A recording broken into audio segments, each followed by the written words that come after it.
a look at that. We think these are maybe some of the staff who's coming in, who's walking into where the podium was in the other live shot there, you see, because it's all kind of connected here. So it's possible that maybe from one of those SUVs back there behind the trees, our lovely fall foliage that we have on this Wednesday afternoon, the day after the election, that may be where we see Zohran Mamdani walk out in just a few minutes. A lot of people are asking, is he going to keep Jessica Tisch on as his police commissioner? And so we wanted to ask about that to the current mayor of New York, Eric Adams. Did you see what happened on Good Day New York this morning? Because this was a situation. We asked the mayor if he thinks that Tisch will stay on. His answer was a little bit foggy, and Kurt Menefee tried to get a little bit of clarification, and things got a little weird. Let's take a look. That he should keep, and would that include the current police commissioner, Jessica Tisch? Trust me when I tell you, I do not have to suggest it. He knows that you're going to need experience. You're going to see many people from the Adams administration still in place, including the police commissioner who just announced record levels of decrease of shootings and shooting victims, the lowest level in the city's recorded history, in the safety of our subway system. You know, our policies, no one is going to argue that we did not create more jobs, that we did not bring down crime to low levels, that we did not build more housing than any other administration. And many of those team members, I'm sure you're going to see some familiar faces because we built a good team. I know, I just want to be clear here. You said you're going to see many people from the Adams administration stay, including the police commissioner. Did you mean that? Did you misspeak? Or do you know that she's going to stay? No, I don't make the determination on who is going to be part of the next mayor's administration. He stated at his debate that he was open to keeping the police commissioner, so I'm not misspeaking. He spoke, and that was what he stated. So if he makes that determination, it's a smart move. But mayors pick their team and their staff to execute their policies, and he'll make the determination who he wants on his team. But I believe a lot of my team members will still be there because they have the experience. So are you saying that you think the commissioner's going to stay? Brother, I don't know how many times I can say the same thing over and over you're again. saying that he wants her to stay. I'm asking. Ask Zohran that question. I'm no longer the mayor on the 31st. You keep asking me the so same. you heard a little bit of this back and forth here between our very own Kurt Menefee and Eric Adams. Did he answer the question? Was he kind of beating around the bush? Kurt was trying to get the straight shot there. So anyway, we're taking a live look here.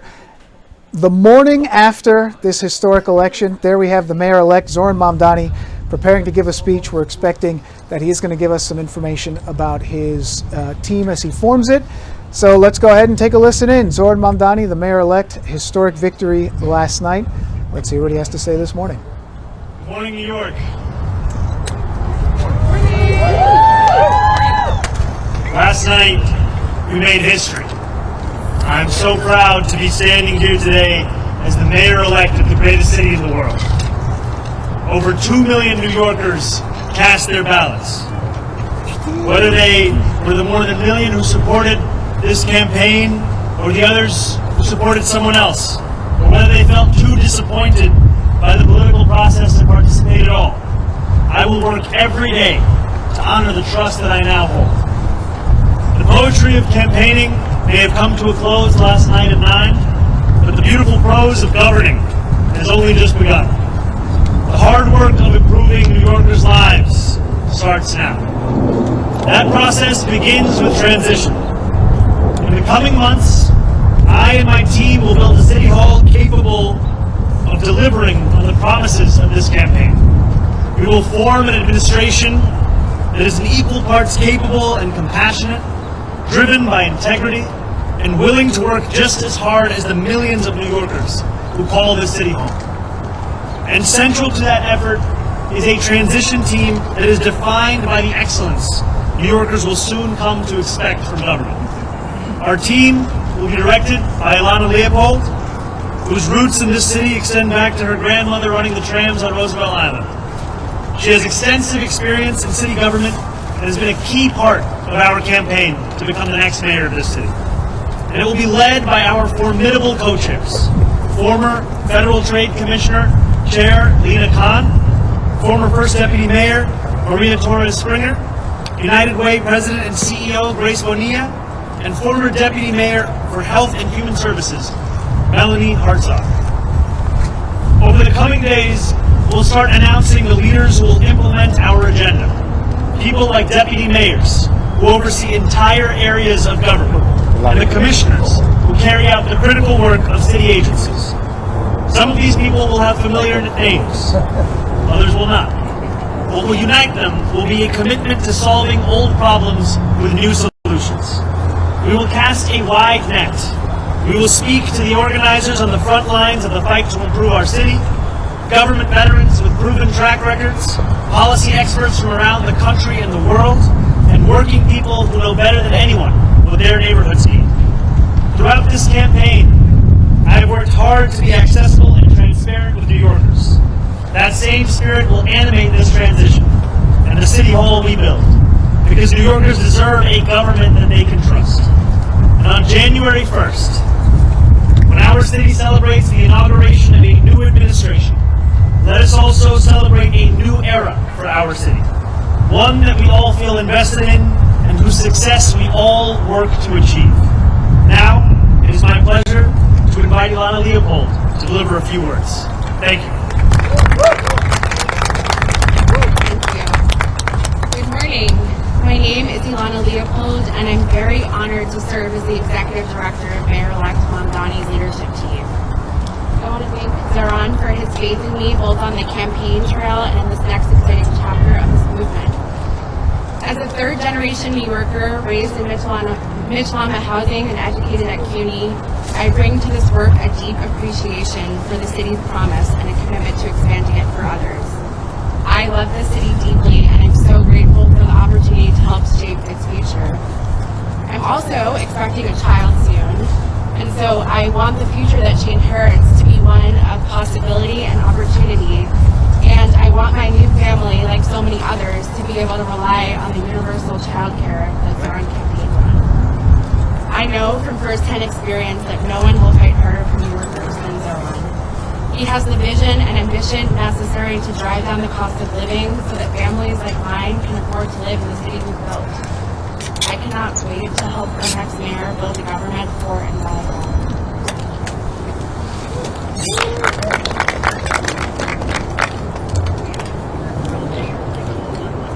Good morning. My name is Grace Bonilla, and I am excited to be with all of you today. I want to congratulate Mayor-elect Mamdani on his historic victory in a campaign that captured the imagination of so many and centered the needs of working New Yorkers as a North Star. I'm honored to be part of the transition team and eager to work with you to build an administration that will work tirelessly to ensure working New Yorkers can finally afford to live and raise their families in the city that they love. As a native of Queens and a daughter of Ecuadorian immigrants, who has dedicated my career to fighting for vulnerable New Yorkers, this appointment means a lot to me. Particularly at a time when our immigrant communities and the people I serve are under attack.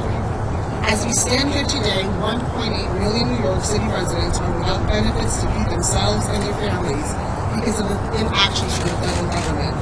I am confident that Mayor-elect will always stand by New Yorkers and fight against any federal encroachment and target the programs our neighbors need to survive.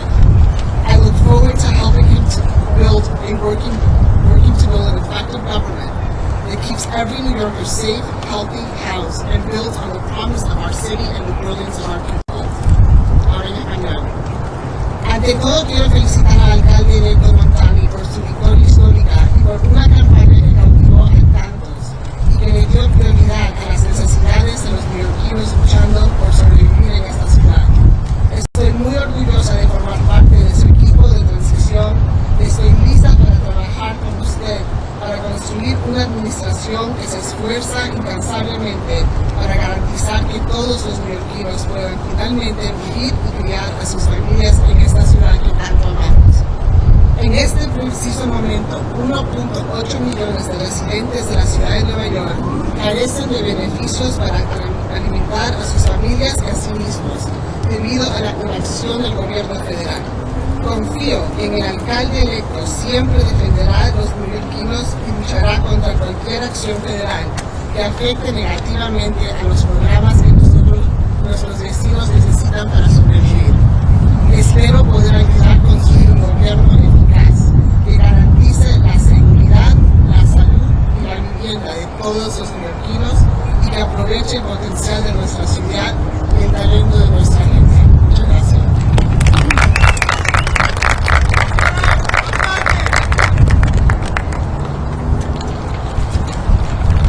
Good morning. My name is Mel Hartzog.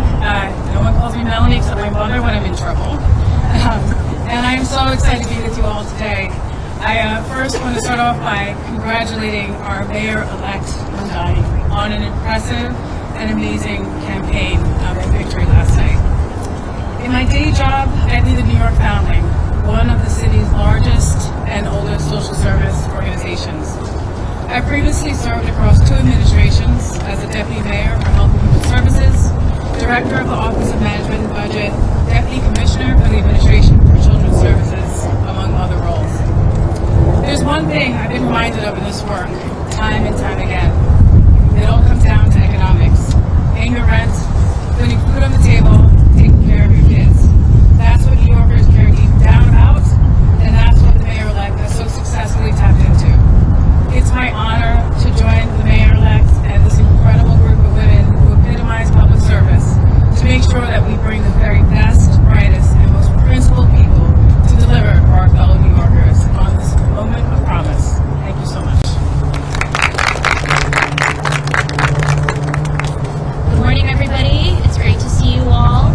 I want to start off by just congratulating our Mayor-elect Mamdani on an incredible victory and a just remarkable campaign this last year.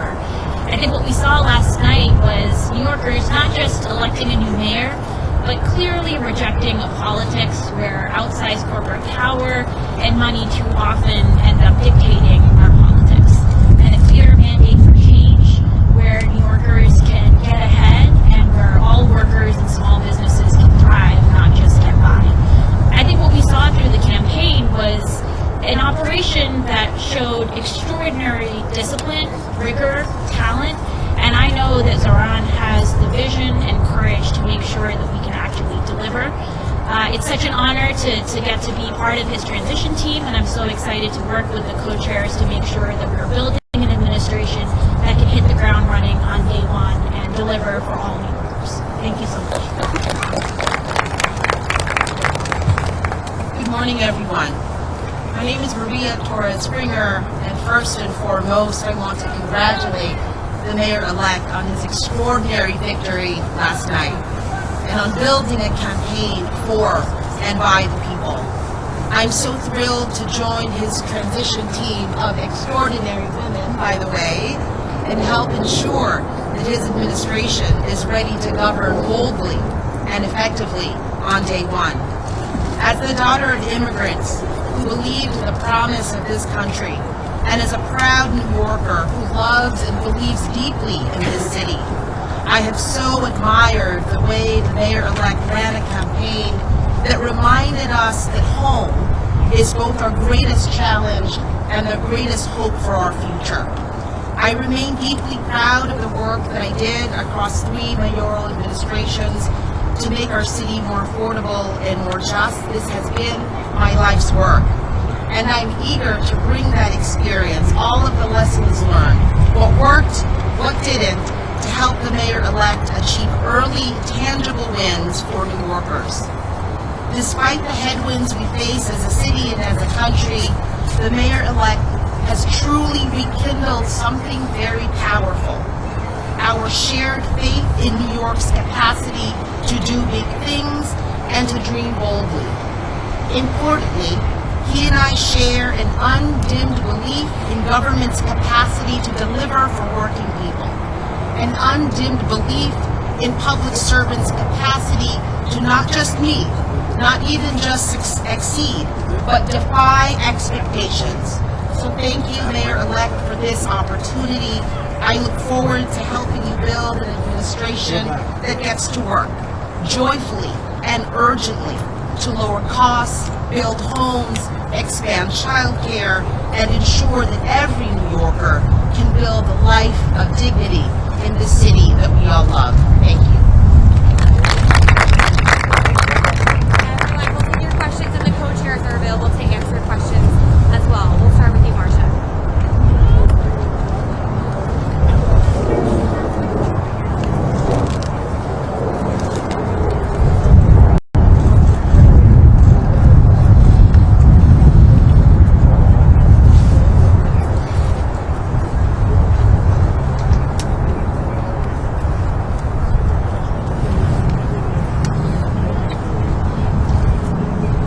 I look forward to being the mayor for every person that calls this city home. That includes the Jewish New Yorkers that voted for our campaign and those that didn't. My responsibility is to all 8.5 million New Yorkers, and we chose this location as a reflection of the borough that I serve and the fact that we are proud to be known as the world's borough. And for far too long, that embrace of so much of what makes New York City special, so much of what makes it the place that we are proud to call it our home, it has been missing in our leaders in this city. And I am excited to be the first immigrant to lead this city in generations. And excited more, frankly, to deliver on an agenda of affordability alongside these incredible co-chairs for New Yorkers across the 5 boroughs. Right here, sorry. We're going to go to Josie right here. Hey, how are you? We lost it, but it's back. So the members of your transition team span different realms of experience while we're volunteering, people who specialize in education or public safety with community agenda are looking to add people with that different experience to the transition team. And then this morning at the NY Commissioner Tucker sent me this resignation. I know you talked about adding people to your administration who span ideologies. Do you have any concern that maybe some of that will fall? I look at these 4 incredible co-chairs of our transition team, and what I see are those who have had their careers defined by an excellence that we want to characterize the very city hall that we are looking to build. These will be the leaders of our transition, and also this transition will expand and extend beyond any one specific set of issue areas. So the topics of education and public safety continue to be of immense importance. We continue to prepare for the delivery on those very issues alongside the others that concern New Yorkers, and that will be the work of the next 57 days. And just to your second question, I am willing to consider anyone to work in my city hall so long as they are committed to working for my administration and to delivering on an agenda to lower costs for New Yorkers in the most expensive city in the United States. All right, we'll go to Sam over here. Mayor-elect Mamdani, Sam Alcott from Democracy Now! I have 2 questions. One, what should New Yorkers know that you are asking from Mayor Adams during the transition for the next 2 months? And second, you are not going to be the mayor for the next 2 months, but for months now, ICE agents have been abducting immigrants at 46 Federal Plaza. What is your message to the ICE agents abducting immigrants? My message to ICE agents and to everyone across this city is that everyone will be held to the same standard of the law. If you violate the law, you must be held accountable. And there is sadly a sense that is growing across this country that certain people are allowed to violate that law, whether they be the president or whether they be the agents themselves. And what New Yorkers are looking for is an era of consistency, an era of clarity, an era of conviction. That is what we will deliver to them. And I am looking forward to having conversations with Mayor Adams and his administration about the work of the transition to ensure that the handover is a seamless one and that it is one that benefits the shared work we all have to deliver for the people who call the city. Thank you, Andrew. Congratulations on your victory. Let me ask you 2 quick questions. One is, everybody's asking. How quickly do you think you can clarify for everyone that you not only candidate justification, but that she actually will stay in this commission? When will you be able to do? And my second question is, was your speech last night waiting for a concession phone call from you formal I've made my intention clear to retain Commissioner Tisch.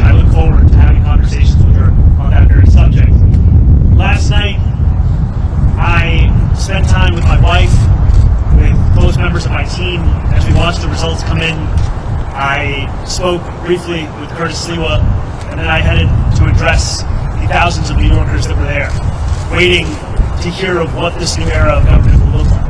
And that is always my focus.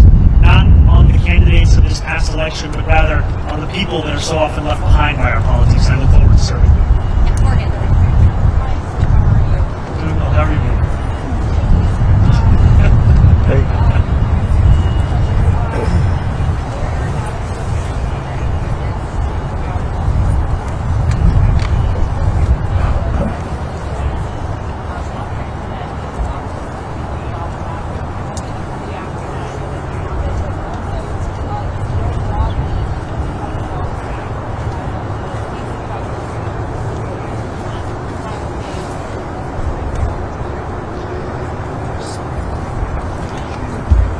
The mayor is seemingly unsatisfied with a record of raising rents by more than 12% for more than 2 million New Yorkers, and has gone so far as to consider appointing someone to the Rent Guidelines Board who is known for being a star, I think, on a show called Selling New York. And in many ways, that's the description of what he wants to do over these next few months. I continue to believe in the importance of delivering relief for the 8.5 million people who love the city, who live in the city, and cannot afford to continue to be here. And last night I spoke of Wesley, an 1199 organizer that I met outside of Elmhurst Hospital less than a week ago. And as I asked him how long it took him to get to work, it took me 2 hours. I asked him, where were you coming from? He told me, Pennsylvania. That, for many New Yorkers, is now the reality. They have to live elsewhere because they can't afford to live in the place they love. And that has to be our compass in guiding the work that we do to ensure that we can make this a city that is livable and make this a city that finally turns the page on an era of big money and small payments.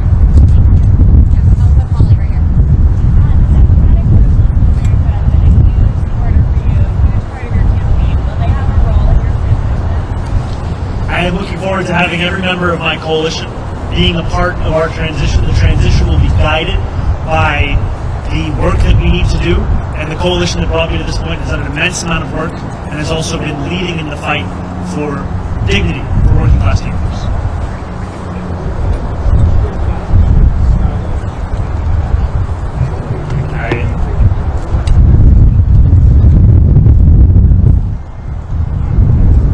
First, I just have to say, I spent many days in my youth watching the transfer window close, final hours on Sky News, so it's a pleasure to have you here. Yeah, I'm an Arsenal fan. I have to be honest, when you said you were from Sky News, I just got very excited. Could you repeat the question one more time?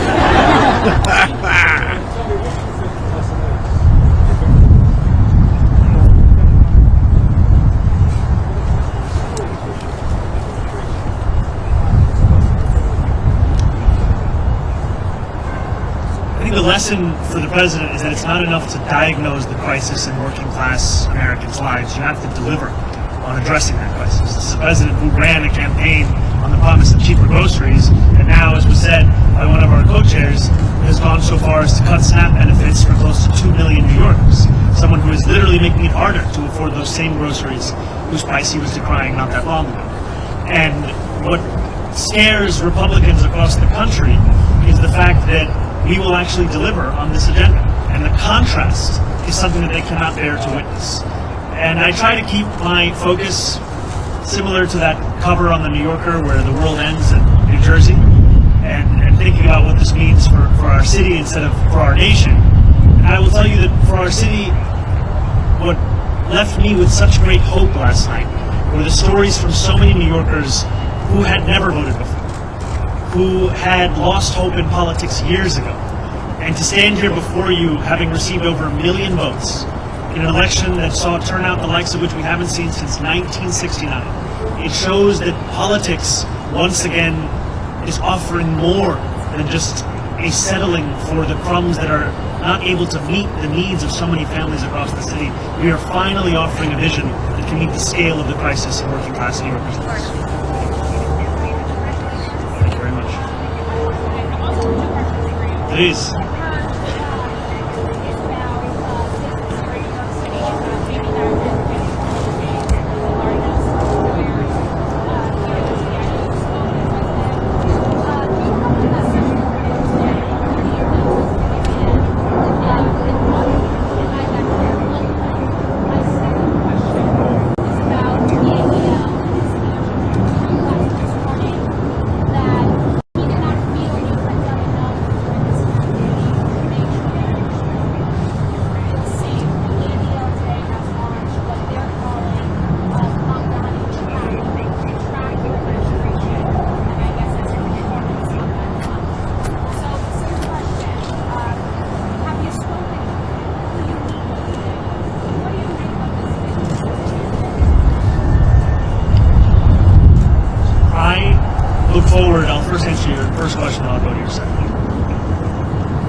I look forward to meeting with Jamie Dimon and meeting with anyone who is concerned about the future of our city and is invested in the vitality of that city.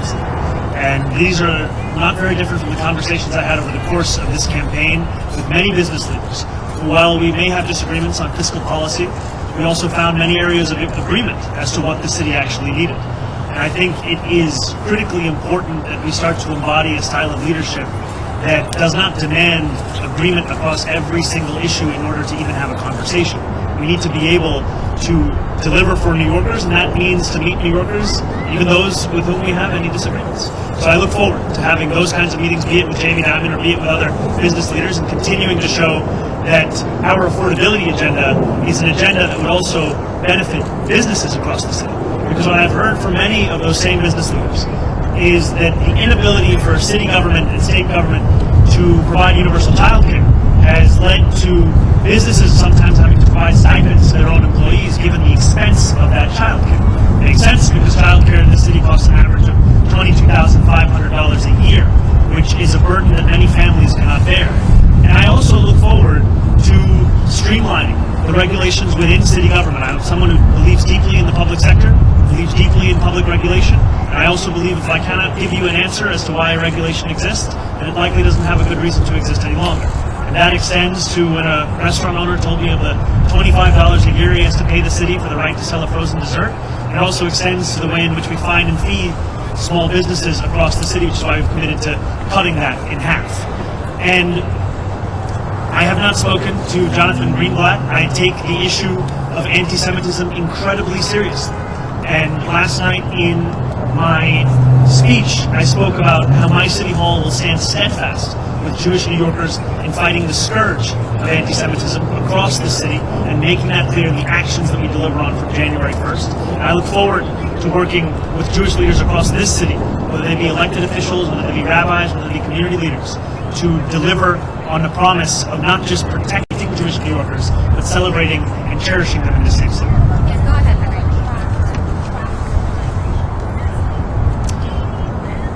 I think that anyone is free to catalog the actions of our administration. I have some doubts in Jonathan's ability to do so honestly, given that he previously said I had not visited any synagogues, only to have to correct himself.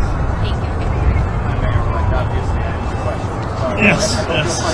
It's a 2-for-1 day. Oh yeah, a little more interesting. So, on President Trump and on delivering real tangible results, as you alluded to last night with your new era, as Maria Springer just said, how do you balance, or have you given thoughts of balancing combating President Trump and not getting lost in that fight where you are not delivering the campaign promises? And second, I'm just curious, in the quiet hours of last night, you got off stage, you went home, maybe you were sitting by yourself, maybe you just I'm wondering what those sort of thoughts in your head were in those quiet moments after this sort of enormous accomplishment and the weight of what's about to come to come. It's very funny. Everyone is asking two very different questions. I'm trying to strike the right tone between all of them. New Yorkers are facing twin crises: an authoritarian administration and an affordability crisis. And it will be my job to deliver on both. It will be my job to stand up for the city and also to ensure that we do not look at Washington, D.C. as if it is the reason for all of the problems right here in New York City. Many of the issues we are speaking about, they predate President Trump. They are issues that for too long we have turned a blind eye to, or we have sought to rationalize or normalize. And what I'm so excited by in looking at these incredible women who will be leading our transition is a track record of being able to handle multiple crises at the same time. Crises which so often for others might be the only focus. For so many of the people on this stage, they were one of many. And these are the crises of cost, these are the crises of conviction, these are the crises that have come to describe much of our politics. And I find immense confidence in the fact that we are already building a team that has shown its ability to deliver and that will continue to show that over the next 57 days and beyond. I cannot tell you that I had many quiet moments between last night and this morning, but some things that I have been left with, whether it was in sitting with my wife or with close members of my team, without none of this would have been possible, is the sense of hope that New Yorkers have. When I left the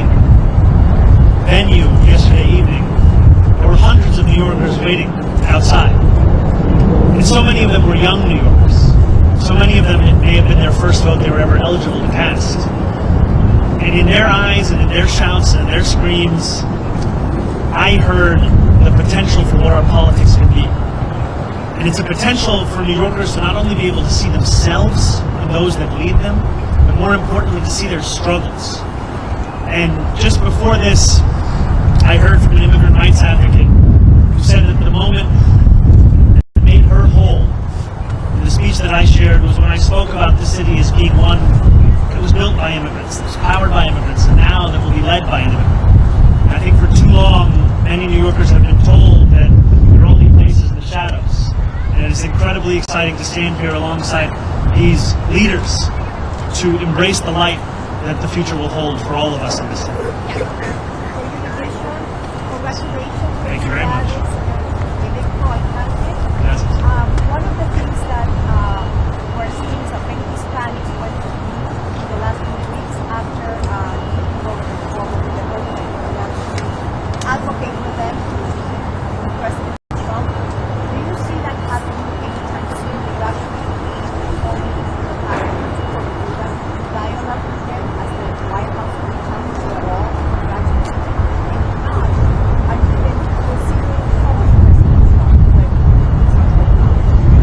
The White House hasn't reached out to congratulate me.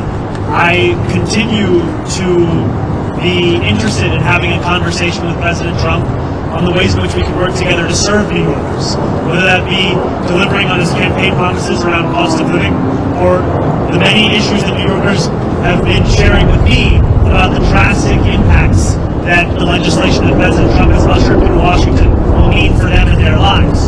Too often we understand these impacts solely at an individual level, but if we just speak a little bit more about SNAP benefits, these are not just affecting the close to 2 million New Yorkers who are on SNAP, these also affect the grocery stores across our city. There were a number of mom and pop owned grocery stores that spoke to me about the fact that in the Bronx, SNAP revenues make up more than a quarter of all of their revenue. And this has the impact of decimating their ability to keep their doors open. And so I look forward to having those conversations and to making clear that if there is ever anything to be spoken about that could benefit the people of the city, I am ready and willing to speak to anyone about it. But if it is a conversation to come at the expense of those people, then I will fight that idea tooth and nail, because my job is to serve this city. Connie, right here. Mayor, what do you have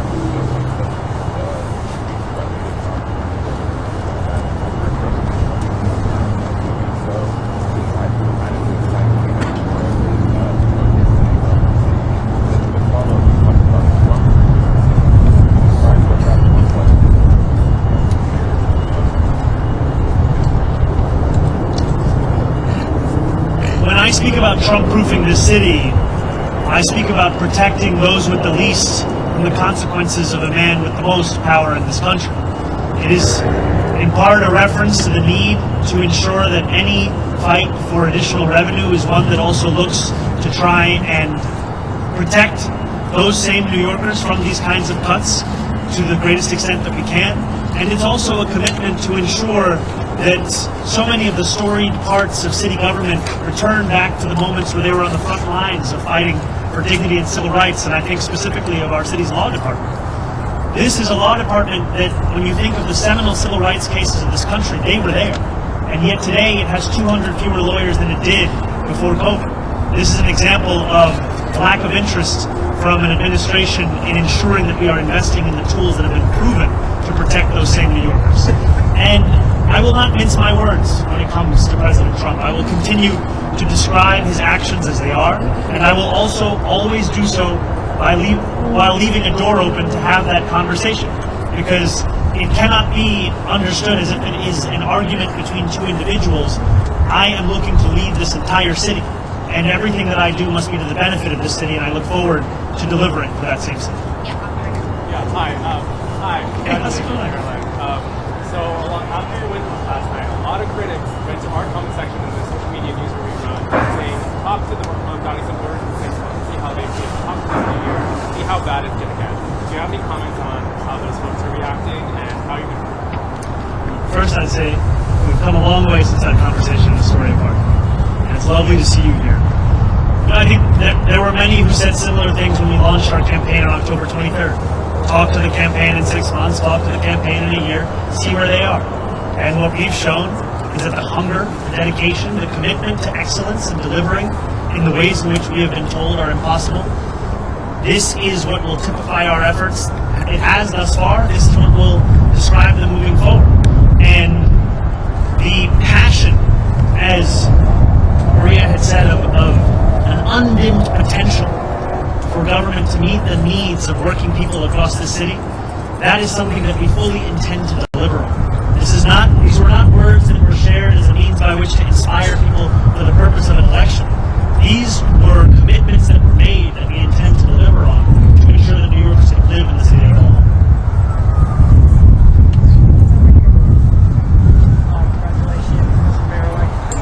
I'm sorry, could you come a little closer or speak a little louder? How do you respond to the reports that hundreds of thousands of New Yorkers leave the city now that it's been elected? Secondly, I'm just curious, when you got the news all crazy, how did you celebrate? What did you do? What was the first thing you ate? How did you celebrate at home? I think the first thing I did was drink some water. And it took a moment for it to settle in. And when it did, oftentimes this job is described with the language of burden, responsibility, pressure. And those things are true. But what is lost is opportunity. And that is really what I felt in that moment when this race was called. The opportunity we have to deliver for people who have come to expect so little from the politics of their city. That is an opportunity that is at the heart of what motivates me each and every day. And I look forward to fulfilling the trust that was put in me by the more than 1 million New Yorkers who voted for our campaign, and also by New Yorkers who had concerns or skepticism. I don't begrudge them, because they were subject to tens of millions of dollars in attack ads that told them the thing that should keep them up at night was me. When in fact, what I've heard from New Yorkers, that the thing that keeps them up at night is the cost of rent, of groceries, of childcare. And so I look forward to earning their trust as well, because my vision of success is not that those who are skeptical leave this city, it's that those who are skeptical stay here in this city, and that we build a city that has room for even more to join us. Because this is a city that has to grow, this is a city that has to thrive, and the way that we will do so is by bringing an excellence back into City Hall, where it becomes the expectation, not the exception. Congratulations. I'm so happy to report I have one question. Oh, incredible. Talked about the fact that we wanted to meet expectations. We want you to see them. We're posting the white member like step on the speed day one. My first day in City Hall will look like my last day. It will be focused on the cost of living crisis. It will be focused on delivering for the New Yorkers who have been priced out of this city. 1 in 4 New Yorkers currently living in poverty across the 5 boroughs. And what excites me so much about being on the stage alongside these incredible leaders is that this is not a job that can be done alone. This is not a job that can be done by one person with one vision. It is a job that must be done by a team that is united in purpose in fulfilling the agenda that we ran on, an agenda of affordability. And for too long, we have heard from politicians who have told us what they can't do, when in reality what they need to say is what they won't do. And I'm excited to prove that making people's lives better is not simply an ideal, it is something that we can fulfill in the day-to-day work of our administration. Thank you very much. Governor Hochul has had sort of a working relationship with Trump, has been very historically hot against it. Do you think you're taking something to learn from her style of doing it? I think the governor has set a very good example for what it can look like to both keep a door open to speak with anyone about anything that could serve the interests of the people of this state, while also refusing to sacrifice those same people for the purpose of maintaining a relationship. And that is exactly the approach that I will take, is when President Trump wants to do something that will benefit this city, I will be there to say as much. But if he is looking to persecute or prosecute or punish the people of this city by virtue of who they are or where they live or where they came from, then I will fight him on that. And I think too often we have had a style of leadership that seeks to put oneself before the people that you're looking to serve, and my City Hall will do the opposite. Yeah, next call. Mayor, So knowing that there is such a microscope on how you are going to give up walls and promises on who you're surrounding yourself with, that's like this is your first day after the election, that sort of what you want to do. This is the group that you want to bring out, whether it's the fact that they're all white, whether it's different backgrounds, but a lot of them coming from a dark background. Was there a certain message specifically that you wanted to send with this group as You know, this is a group that exemplifies the excellence I've long spoken about. It is an excellence that New Yorkers have seen across multiple mayoral administrations. It is an excellence that they have seen at the federal level, and it's an excellence that has been displayed amidst a conviction of what government can and should and must do for New Yorkers. And I'm excited by the prospect of them leading this transition to deliver for those same New Yorkers. And I also am clear with the more than 100,000 volunteers who brought me to this point, with the more than 1 million New Yorkers who voted for our campaign, that the work does not end with an election. In fact, it continues until we deliver this agenda.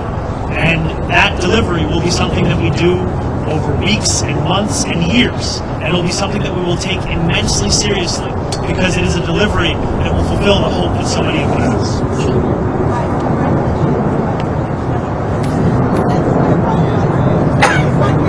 Could we do the first one? I'll answer, then we go to the second.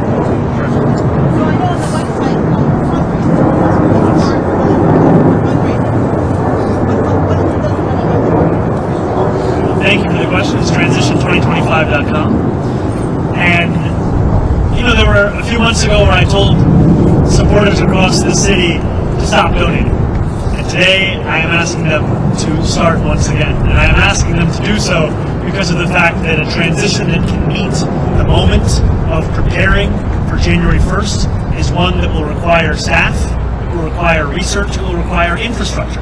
And those are things that we will have to provide. And I'm excited for the fact that it will be funded by the very people who brought us to this point, the working people who have been left behind by the politics of the city.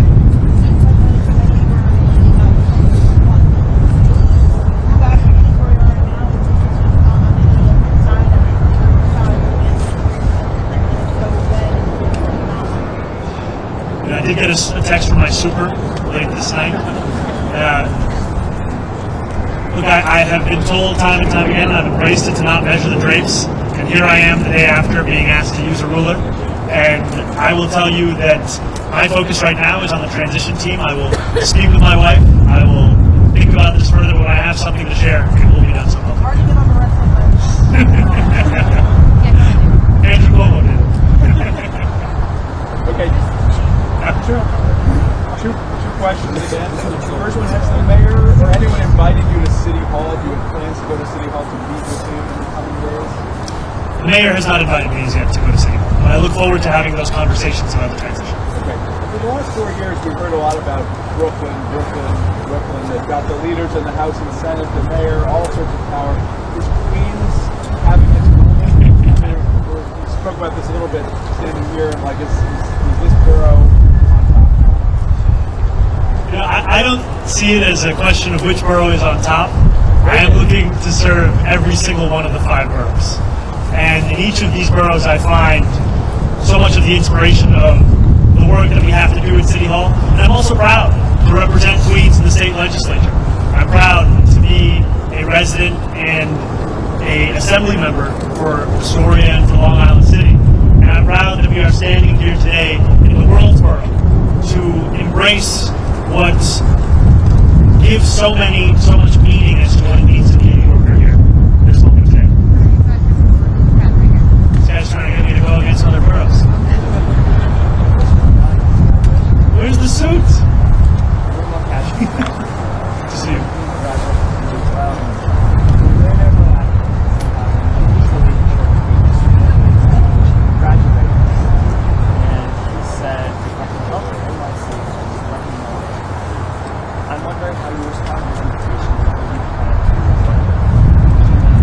I appreciated Bill Ackman's tweet and the sentiment of it, and I will continue to have conversations with anyone who is committed to the welfare of this city, the vitality of this city, and those are the conversations I will have over the next 57 days and beyond.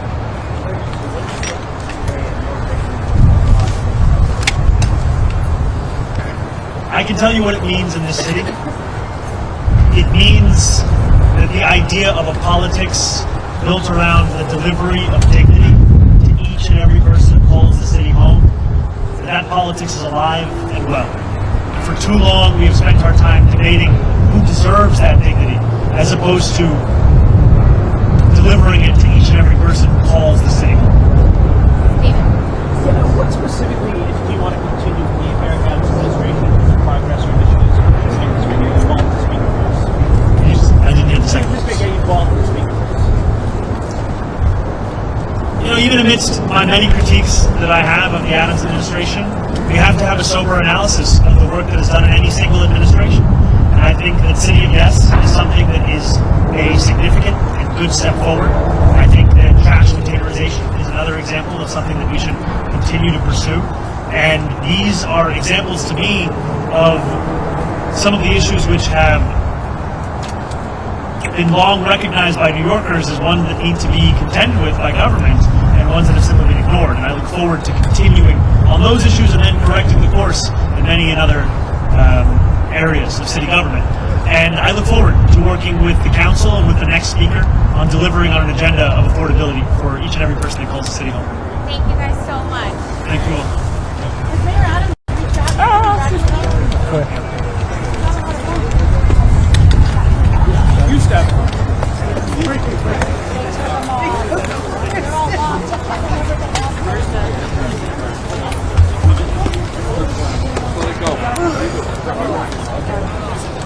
I'm like, should I run? Should I not run? Yes. They had it on a. No, I don't.